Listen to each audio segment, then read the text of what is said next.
새벽에 하나님 우리에게 주시는 말씀은 잠언 9장 13절로 18절까지의 말씀입니다.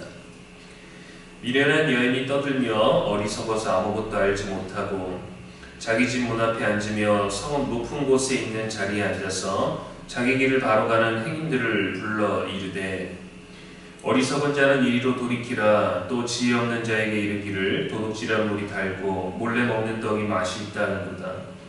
오직 어리석은 자는 죽은 자들이 거기 있는 것과 그의 객들이 수울 깊은 곳에 있는 것을 알지 못하느니라.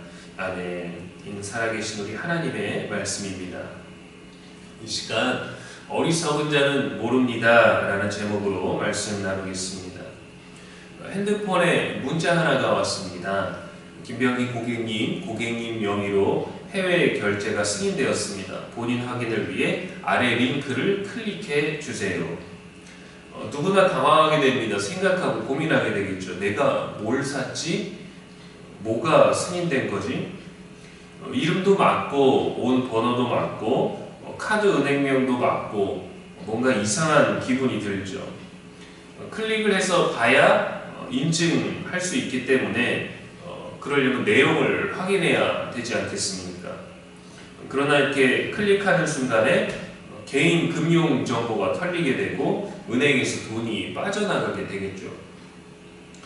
속이는 겁니다. 17절에 도둑질한 물이 달고 몰래 먹는 떡이 맛이 있다 하는 도가 있어요. 누군가는 이 문자를 가지고 도둑질한 달달한 물 맛을 받겠죠. 몰래 먹는 떡 맛을 받겠죠. 우리도 남이 떡이 더 커 보인다고 말합니다. 물놀이 하다가 먹는 사발면이 제일 맛있다고도 하고 땀 흘리고 마시는 물이 제일 맛있다고 하죠. 때에 맞고 상황에 맞는 또 다른 음식과 먹는 것들의 맛이 있습니다. 오늘 본문의 말씀은 죄로 인해서 맛보게 되는 것들에 대해서 말하는 것이죠. 이것은 유혹의 말입니다. 거짓된 말이고 속임의 말입니다. 정당하지 않은 방식으로 취한 이득과 만족, 감춰진 쾌락, 양심을 속인 편법과 불의를 상징하는 겁니다. 보이스피싱, 투자 사기, 서류 위조 등과 같이 단기간에 더 많은 돈을 벌기 위한 불의한 계략들입니다. 이러한 삶이 정말 어리석은 것이죠. 그러고도 누군가의 것을 도둑질한 물은 달다고 합니다. 야금야금 회사의 물품을 빼돌리고 작은 규모로 물건을 훔치는 행위들로 몰래 먹는 떡들이 맛이 있다고 합니다.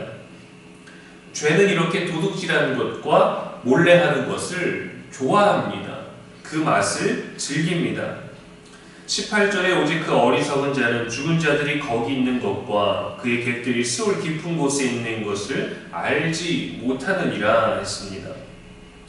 몰래 하는 것들이 반드시 드러나게 된다는 걸 보여주죠.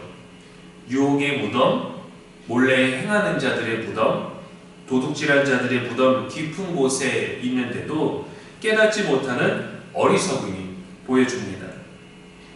어리석은 사람은 모릅니다. 유혹인지 구별 못하는 부분도 있겠지만 자신의 은밀한 거짓된 속이는 행위들, 하나님 앞에 정직하지 못한 것들, 사람에게 불법으로 행하는 일들이 드러나게 될 것을 말이죠.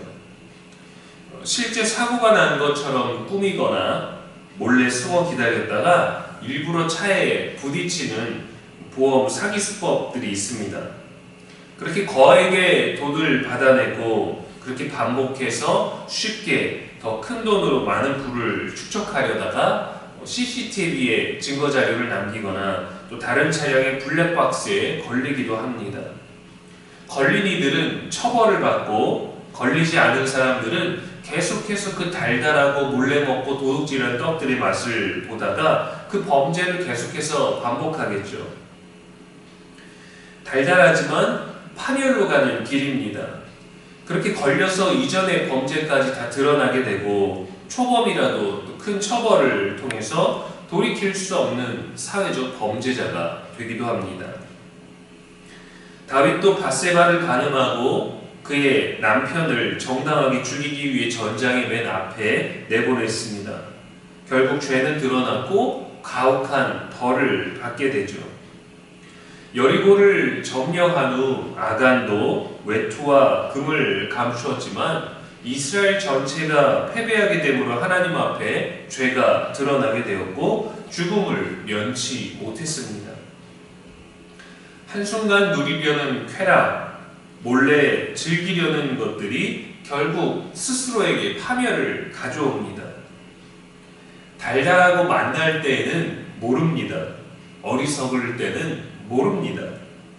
갈라디아서 6장 7절 말씀에 스스로 속이지 말라. 하나님은 업신여김을 받지 아니하시나니 사람이 무엇으로 심든지 그대로 거두리라 했습니다. 도둑질한 물은 달아 보입니다. 실제로 달달하기도 하겠죠. 몰래 먹는 떡은 감미롭습니다. 하지만 그 끝은 죽은 자의 길이며 수올 깊은 곳으로 가는 길입니다. 우리가 마셔야 할 물은 거짓과 유혹이 아니라 생명의 말씀이고 생명의 물이어야 합니다. 성령의 물이어야 하고 지혜의 물이어야 합니다. 은밀한 유혹과 죄들은 언제나 달콤하고 그럴싸하게 다가오지만 하나님 말씀에 비추어 보면, 하나님 앞에 비추어 보면 그 끝은 파멸로 이어집니다. 늘 깨어있고 늘 기도하고 늘 찬송하고 늘 말씀 보고 예배 안에서 하나님과의 친밀한 교제를 통해 지혜로운 것과 미련한 것을 구분할 수 있어야 합니다. 모든 순간마다 하나님께 지혜를 달라고 기도하십시오. 어떤 말을 할지 구하십시오. 지혜로운 말을 하게 해달라고, 섣불리 행동하지 않게 해달라고 늘 기도로 하나님께 구하십시오. 하나님 앞에 있다라고 생각하지 말고 실제 하나님 앞에서 겸손해지십시오. 후히 주시고 꾸짖지 아니하시며 우리들에게 주실 것입니다. 어리석은 자가 되지 말고 지혜롭고 선한 자로 사는 저와 여러분의 오늘 되기를 주님의 이름으로 축복합니다. 기도하겠습니다.